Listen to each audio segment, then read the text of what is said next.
and welcome to Politics on Sunday, your trusted platform for in-depth conversations, sharp analysis, and the stories shaping Nigeria's political landscape. Here we go beyond the headlines, asking the tough questions, unpacking policies, and connecting governance to the everyday realities of Nigerians. I am Femi Akonde. Tonight, we turn our attention to Nigeria's Electoral Act 2022 as amended, a reform that has sparked debate, raised expectations, and continues to test the strength of our democratic process. Nigeria's Electoral Act 2022, a law many say has reshaped the rules of the game, even as debates over its impact continue. From clearer timelines for party primaries to the introduction of technology like beavers and the electronic transmission of results, it was designed to strengthen transparency and credibility in our elections. But as we have seen, passing a law is one thing, making it work in practice is another. So tonight, we'll take a closer look. What has this reform really changed, and where do the gaps still exist? Joining me is the Managing Director and Chief Executive Officer of the Federal Housing Authority, Honorable Oyetunde Ojo. Welcome to the program, sir. Thank you, Femi. Yes, sir. Let's start, before we talk more politics, let's start with this Electoral Act amendment. We've seen so much fuss or noise around that section on the electronic transmission of results.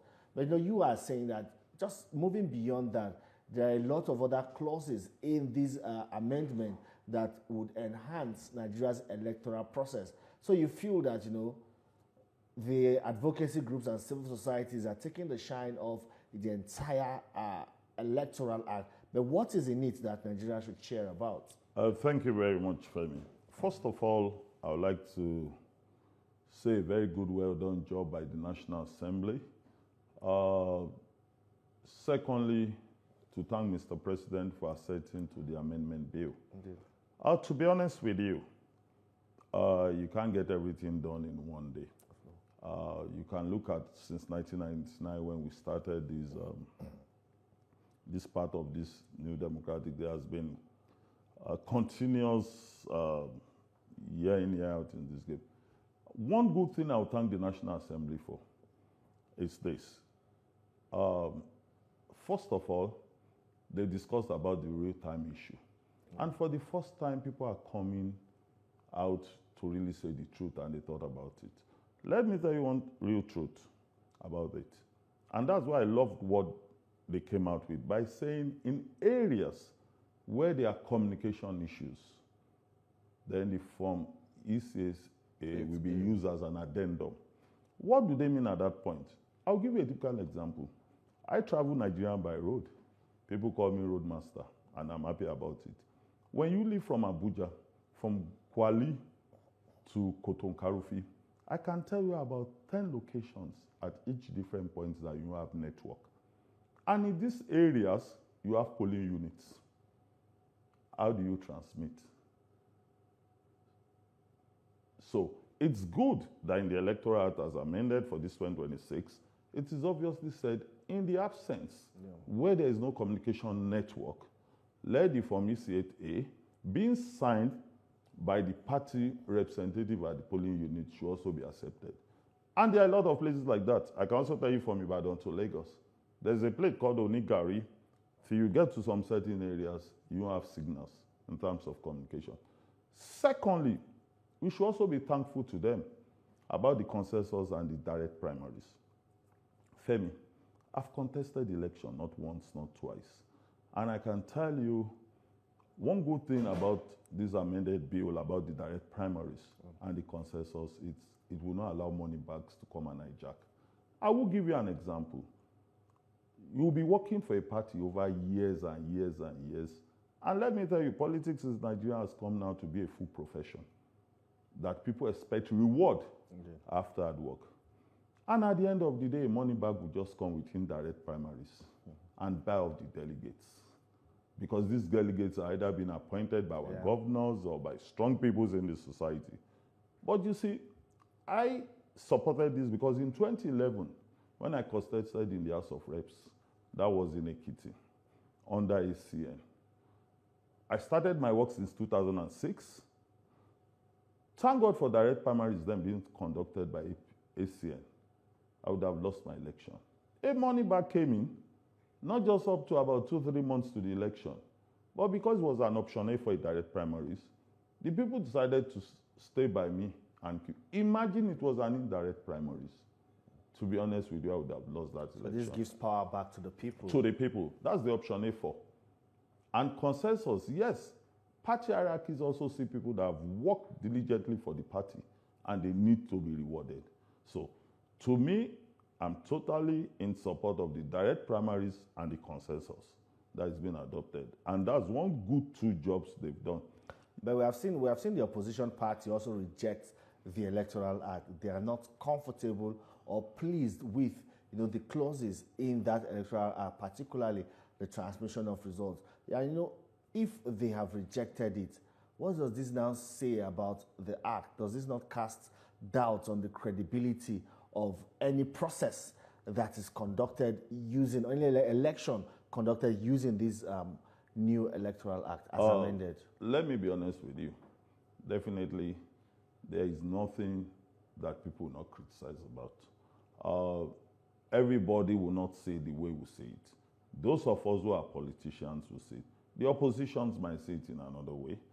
There's this general belief that when these acts are always amended, in terms of electoral acts, they always believe it's for the government of the day. But I can tell you one basic thing, and that's why I'm thanking the National Assembly and I'm thanking Mr. President. The real time is the issue.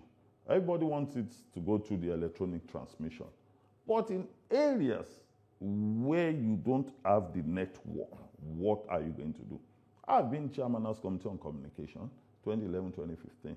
And like I told you, I can tell you areas where you don't have network in this country. And there are polling units. Yes, also the issue of, there's this issue of offenses tribunals, which they expected to be in the electorate. Yes, there's other provision that says if you are being caught with ballot hijacking, ballot stuffing, yeah, it could go through the normal judicial process to Supreme Court. That could take time, but there's 10 years imprisonment. We will get to that level where there will be a special offenses tribunal, which is being criminalized. So you expect the opposition not to keep quiet. But I can tell you, like I've said at the very beginning, that I'm thanking the National Assembly and I'm thanking Mr. President for these 2 basic reasons. For accepting that there's gap in communication network. So you cannot meet the real time in 100%. You can't meet it at 80%. So the advocacy by these civil society and opposition parties is like putting the cart before the horse. Yes, what they should be talking about is putting in place strong infrastructure, building critical infrastructure. Exactly, that's what we should be talking of right now. We all know some challenges we have in some certain areas where infrastructures are being destroyed. And we can't run away from that. Are you now telling me those people will not vote? They will have to vote. What matters most is let parties have their representative and their agents at the polling unit. But does that mean now that their call for real-time transmission is misplaced? No, it's not misplaced, actually. What we are saying is, for the first time, we are really getting things right, that we have a problem. And what is our problem? We can't do the real time at 100%, except we are deceiving ourselves. I can start telling you by state to state where there is no network. As you move out from major capital cities, I will be honest with you, even in my village, there's what you call farm settlement. I'm from Ekiti, Region Ekiti precisely. There are farm settlements in my village who has polling unit, and there's no network service. How do you meet up with the real-time transmission? Let us be honest at this game. I mean, we are not talking about urban election. It's a cumulative of everybody in this country. And when these people vote in these farm settlements and they don't have network, are you telling me that elections will not be counted? But some people, again, have said it's because politicians like you and others in the National Assembly are afraid because they might lose election if they permit these mandatory electronic transmission of results. Femi is a lazy politician that will be afraid. It's so straightforward. Government of the people, by the people, and for the people. When you know you have an election in your front, you go to the people far before time. You go and campaign to them, you go and talk to them. We've been doing this in the past. When the APC was in opposition, the APC worked harder to make sure they got into power. So why is the opposition running away? Was APC not in opposition before the coalition of ACN and other parties? Yes, but they came together at the APC. Why the PDP was the ruling government? All these things, there was not even anything called real transmission of time at that time. No beavers, nothing. But the APC still won the election. What matters most, I keep telling people, is who you give that mantle of power. So far, the INEC chairman, and I trust in him, that Jega did it in this country. APC was in opposition, PDP was the ruling party. And Professor Jega was an honest man, and he delivered. It depends on the leadership of INEC. And I'm telling you, with the present chairman of INEC, in which we all know, definitely will not compromise. This is a man that you are sure that is going to deliver. So opposition should not worry. It's about the ruling party and the opposition working harder to make sure and convincing the electorate, showing the electorate what you have in stock. And it is when you have those things in stock, and not to pretend. I always tell people, you see elections in some silent polling units, you don't even have polling agents to some political parties. I've seen it in last election. In my own village, in my own town, in some of these fast settlements, I can tell you the last election, we only had PDP and APC agents. And after that, people will come. They will say they were denied. And you ask the question, do they even have polling agents in that place? So it's just for the opposition, as well as the ruling party, to know that you have X amount of polling units in a certain ward. Make sure your polling agents, party agents are there to take results. And when you take these results and it's duly signed, the Form CAT, that will form the basis of the result. But I can tell you, and I'm telling you authoritatively, because I told you I move in this country by road, about 25% of this country is not covered with networks. And I stand with somebody that will come and correct me. It's not when we sit down in Lagos or Abuja that you think everything is okay. You need to move. Are you going to disenfranchise those people from voting? Those people where there is no network, they must vote.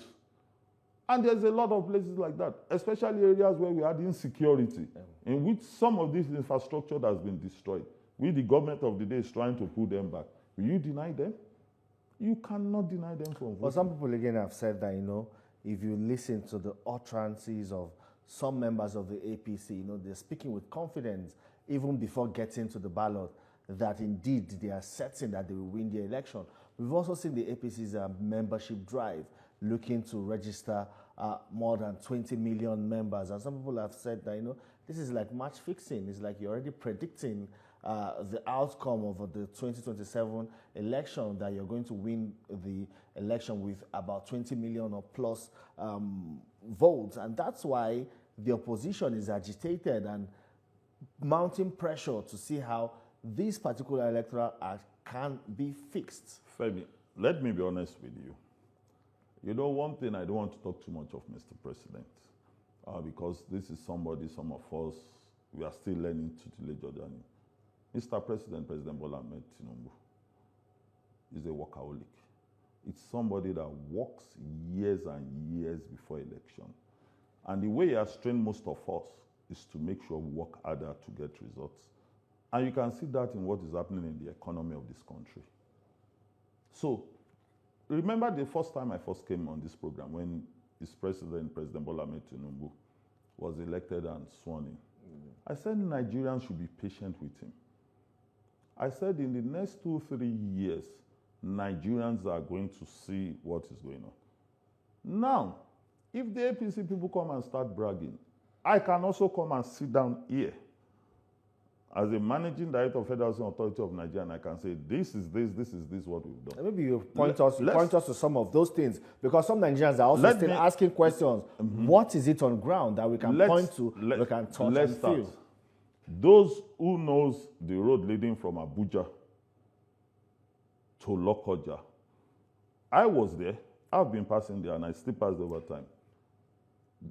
Going towards Kotokarufi, the road construction, batch by batch, set by set, is now being fixed. Even though in December I was caught up in traffic for over 5 hours there, but you could see the work going. Now coming, we're enjoying the road. Femi, move from Ilesha to Akure. Look at the pavement road. It's not just doing a road. The pavement road that is going on Ilesha to Ife now. Femi, do a Kaduna, as I speak with you, Abuja, Kaduna, and see the work that is ongoing. When you go from Kutugi towards Mokwa Jeba, Kutigi. I was there about 2 months ago or 1 month ago at night. This is a traffic-prone area that you'll be head off over there. But there's road construction going by the side. Not stopping. Even there are some flag off going on. You could see a government working. Femi, when Mr. President came into power May 29, 2023, we know what bag of rice was. What's the price of bag of rice today? Let's go to dollars. We all knew what dollars was when it came to power. You see, Nigerians should be appreciative of someone when you're doing the work. As we speak today, the dollar is about 1,370, and it's going down gradually. I said one thing. If there's one good thing Mr. President ever does, let's talk about the issuance of passports. And I'm saying it publicly on the national TV, when I needed to get passport for my children, I had to take them to Nasarawa. Then it's either you go to Nasarawa, Bayelsa, Ekiti, for you to be able to get passport in 2 weeks.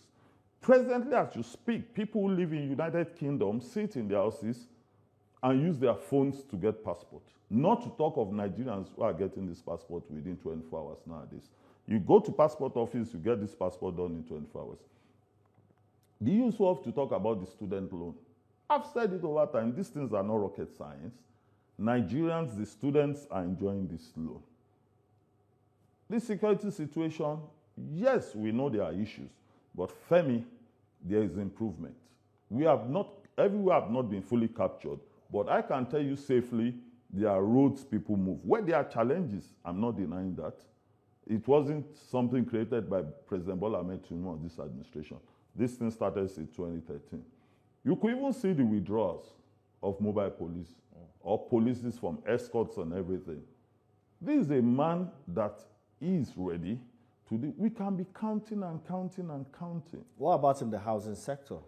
You are the MD, Federal Housing Authority of Nigeria. Thank you very much. When I came in as the managing director of Federal Housing Authority, and I stand to be corrected, the place was as good as gone. When I mean as good as gone, it was gone.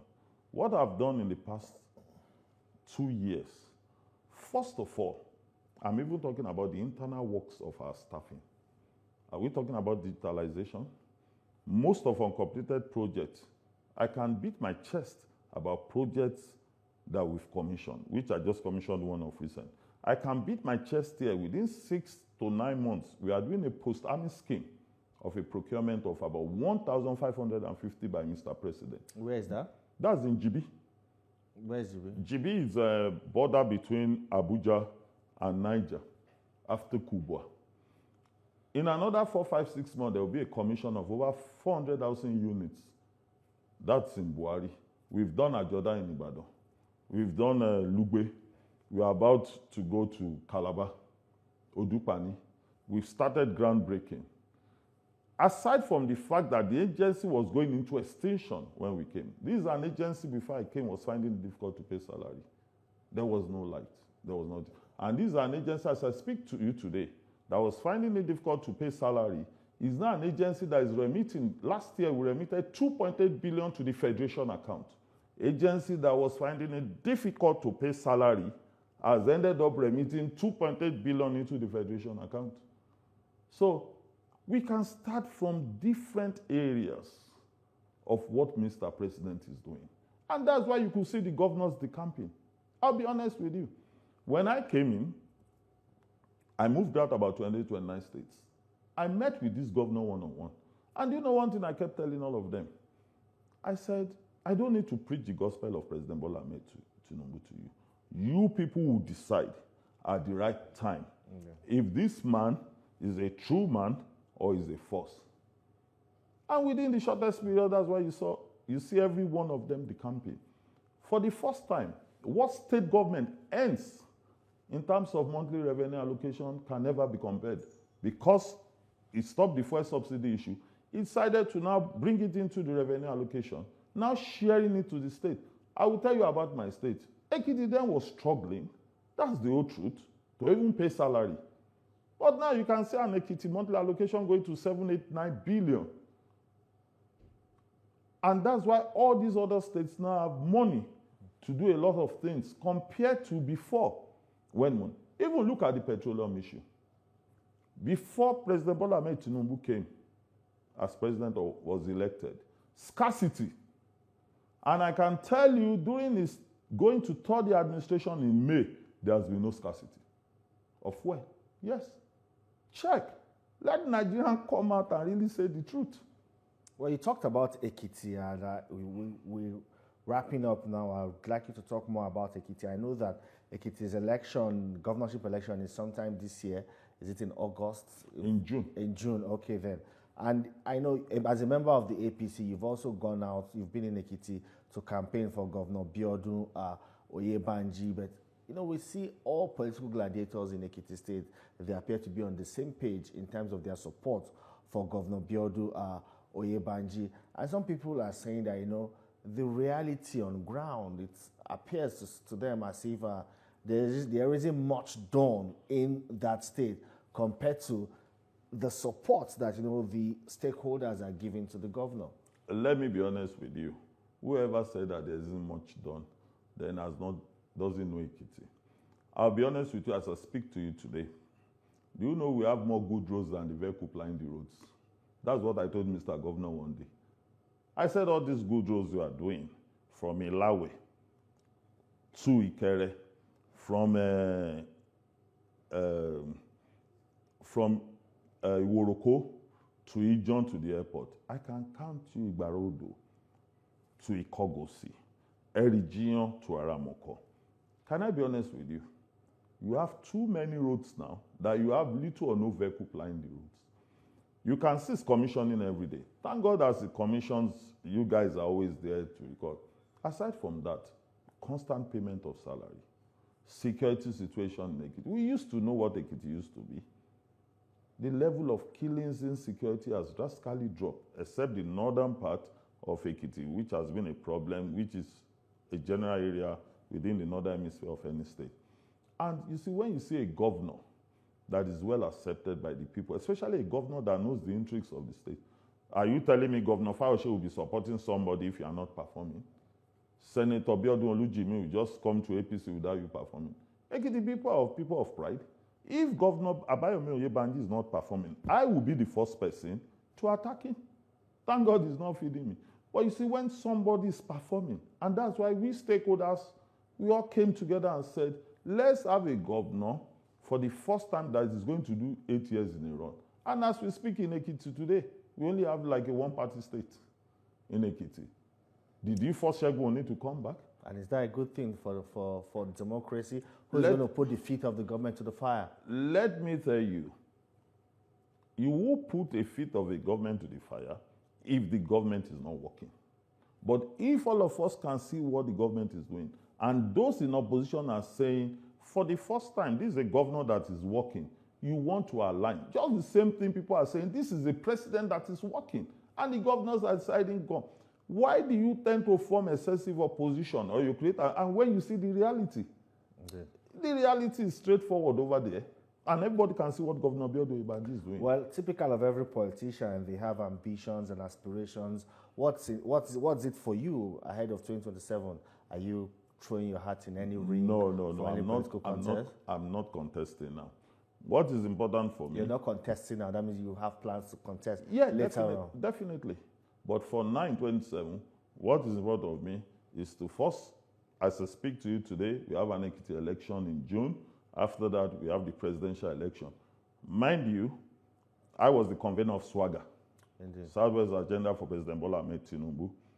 And to make sure that President Bola Ahmed Tinubu wins the second term, after winning second, I have a portfolio I'm still holding. I have a lot to do. So why will I go and start? It's not by must everybody should be senators, reps, or governor.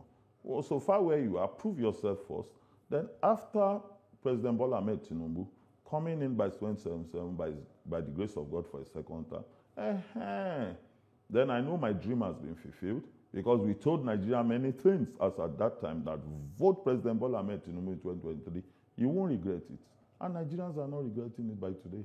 So 2027, by God's grace, it goes in for a second tenure. Then afterwards, age is on my side. Then I can decide, by God's grace, with the party leadership and everybody. That's what we are talking about, direct democracy and party leadership. I've been serving in Ekiti now for over 21 years. I've not left my party. I've been in this party for 21 years. So, and I know this is a party that rewards. I have to go now. Oh, thank you. I'm so sorry. Well, that's it on the program, folks. You can see this episode again on TVC News YouTube channel. Thank you for watching. I am Femi Akonde. See you next time.